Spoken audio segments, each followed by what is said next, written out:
Bonjour. Faut-il alléger, voire réparer notre droit? Alors, déjà, il y a un effet de volume.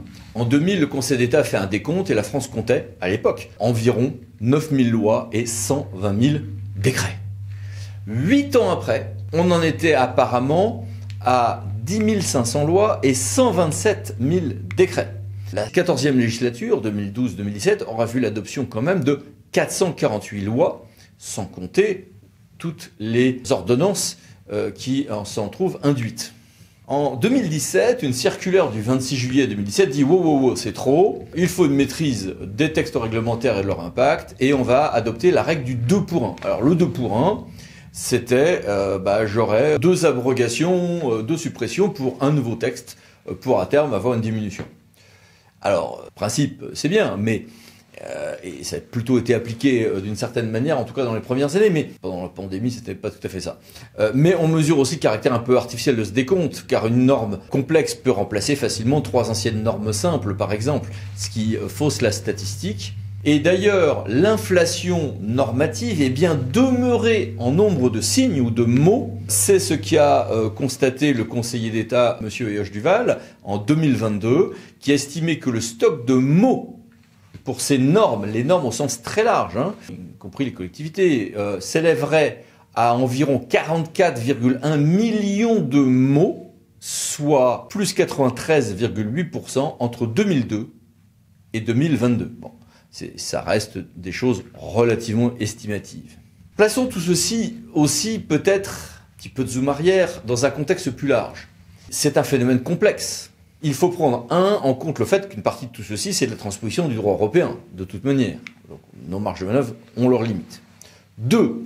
Ce que nous appelons droit, c'est diversifié. Il y a une montée en puissance du droit souple, avec l'arrêt de référence qui est désormais la Régistite 2020, et voire même une norme qui peut être législative sans être effective, ni même assortie de sanctions, Conseil d'État 24 octobre 2019, ce qui est une interprétation de la norme là aussi, quand même, d'une certaine élasticité. 3. Ne fantasmons peut-être pas non plus sur la supposée beauté d'un État qui serait peu normatif, car les sociétés complexes ont toujours produit un droit complexe. Et puis 4, il y a un problème aussi de la qualité du droit et aussi de qui l'a produit. Car si nous constatons une forte augmentation du nombre d'ordonnances, cela peut aussi être considéré par exemple comme un dysfonctionnement de notre régime parlementaire, ou pas, mais c'est un sujet qui est connexe à celui que nous sommes en train d'évoquer ensemble. D'ailleurs, sur ces 3 derniers sujets, je vous renvoie à la lecture très intéressante de l'ouvrage qui s'affiche à l'écran de Denis Barranger. Denis Barranger qui nous avions déjà échangé sur ce sujet précis en 2019. Ce sujet est toujours d'actualité, et d'ailleurs le 14 octobre 2022, le Conseil d'État, avec le Conseil national d'évaluation des normes, a organisé un colloque intéressant sur la simplification normative. Ça peut être vu en rediffusion sur Internet aisément. Dans la même lignée, dès l'été 2022, le président de ce Conseil national d'évaluation des normes, l'ancien ministre Alain Lambert, a appelé de ses voeux un contrôle opéré par le juge, a priori administratif, sur la qualité et les études des fiches d'impact qui s'imposent en prélude à tout projet de loi. Avec un certain nombre de problématiques, parce que soit ça entraînera des censures, par exemple de textes réglementaires au motif qu'ils ont été pris en application d'une loi qui elle-même aurait été dotée d'une étude d'impact viciée, et là on obtient un sacré bouleversement, voire peut-être même un contrôle opéré par le juge administratif d'un processus législatif. Soit on renvoie au Conseil constitutionnel qui va déjà prendre en compte ces questions-là, mais peut-être à un autre moment. On pourrait même envisager une sorte de référé pendant la procédure parlementaire vers le Conseil constitutionnel si on estime que vraiment il y a des divises trop dirimants affectant une étude d'impact. Ou pas. On est sur des choses qui peuvent être tout à fait considérables dans notre équilibre institutionnel. J'ai voulu en parler avec le président Lambert. Donc, je le remercie d'être avec nous. Bonjour Monsieur le Président, Monsieur le Ministre. Bonjour à tous. Première question, quels sont vos conseils pour que nous ayons des normes moins indigestes et plus lisibles?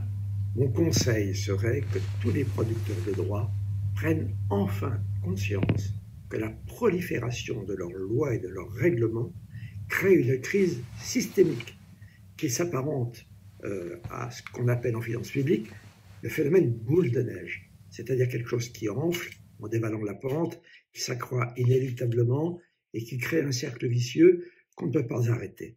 Eh bien, notre droit aujourd'hui connaît exactement la même situation. Les textes servent de vecteurs de communication politique sans veiller à être utiles.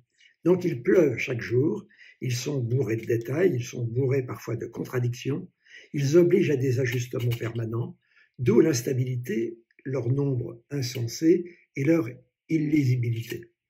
Donc je crois que le seul moyen de sortir de cette spirale infernale, c'est de fermer le robinet, c'est de fixer chaque année un nombre de signes maximum pour le journal officiel, afin de responsabiliser toutes les administrations centrales sur les textes qu'elles produisent. Et passons à votre proposition en matière d'études d'impact. À quel stade le juge interviendrait-il? Comment envisagez-vous ceci? Personnellement, je n'ai aucun doute sur la nécessité d'une étude d'impact car elle est très utile. C'est une obligation qui a d'ailleurs été fixée par le Constituant en 2008 et qui a été confirmée par le législateur organique en 2009. Elles étaient, je cite, destinées à améliorer la qualité des projets de loi et à mieux éclairer le Parlement sur la portée des réformes que lui soumet le gouvernement. Fin de citation. Mais voilà qu'elles ont été totalement détournées de leur objectif.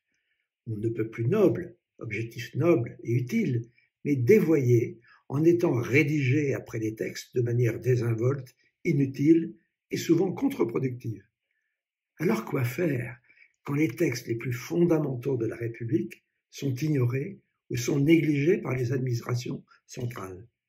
Soit on les sanctionne, soit on supprime l'obligation, puisque les autorités qui sont chargées de faire respecter cette obligation renoncent à le faire. C'est donc sous une forme un peu provocatrice, je le reconnais, qu'un jour j'ai proposé de les supprimer. Non pas pour qu'on en arrive là, mais pour faire réagir un système resté totalement apathique et indifférent. Et c'est pourquoi, dans un second temps, dans une chronique, j'ai soumis l'idée de fragiliser, je dis bien, les textes dont les études d'impact auraient été négligées. C'est un pis-aller, j'en suis parfaitement conscient. Mais quand les institutions chargées de faire respecter nos institutions restent inertes, il faut essayer de les contraindre à se saisir du sujet.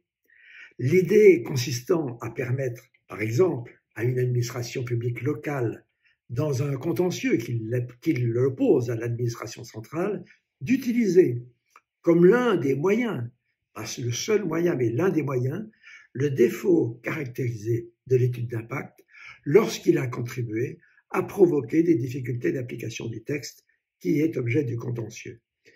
Il ne s'agit donc pas, selon moi, de créer un contrôle de toutes les études d'impact, mais d'autoriser le juge administratif à s'en saisir lorsque sa vacuité est à la source de la dégradation de la loi qui a entraîné un contentieux.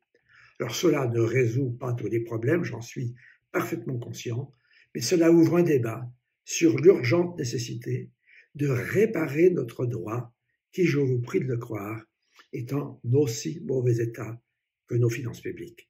Bien, merci beaucoup, Monsieur le Président. Et puis merci à vous. Au revoir. Pensez à vous abonner. À la prochaine fois.